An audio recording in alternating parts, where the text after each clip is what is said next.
పూజలో కొబ్బరికాయ కుళ్ళితే మంచిదేనా? పూజలో కొట్టిన కాయ కుళ్ళితే దోషమేమీ కాదు. తెలిసి చేసిన పని అయితే కాదు. దేవాలయాల్లో కొట్టే కొబ్బరికాయ కుళ్ళితే వెంటనే నీళ్ళతో శుభ్రం చేసి మళ్ళీ మంత్రోచ్చాటన చేసి మళ్ళీ స్వామికి అలంకరిస్తారు. అనగా కుళ్ళిన కాయ దోషమేమి కాదని, ఇచ్చిన వ్యక్తికి సంబంధించింది కాదని అర్థం.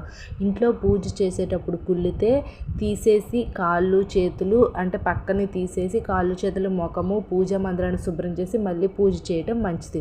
అదే వాహనాలు కొట్టే కాయ కుళ్ళితే అంతా దిష్టిపోయినట్టే. అయినా మళ్ళీ వాహనం కడిగి మళ్ళీ కాయ కొట్టాల్సిందే. మనసులో అనుమానం ఉంచుకుంటే మళ్ళీ ఒక మంచి కొబ్బరికాయ తెచ్చి కొడితే మంచిదంట మన శాస్త్రాలు అయితే చెప్తున్నాయి. కాబట్టి ఆ కొబ్బరికాయ కుళ్ళిందని అయితే మన దోషం అయితే ఏమీ కాదు. అది కొబ్బరికాయ ఇచ్చిన వాళ్ళ దోషం. అలాగే ఇంకా కొబ్బరికాయ కుళ్ళితే దిష్టి అంతా పోయినట్టు అర్థం. ఈ వీడియో మీకు ఇన్ఫర్మేటివ్గా ఉంటే లైక్ చేయండి. డైలీ పురాణాలను శాస్త్రాలను మంచి విషయాలు తెలుసుకోవడం కోసం ఫాలో అవ్వండి మన ఛానల్ని.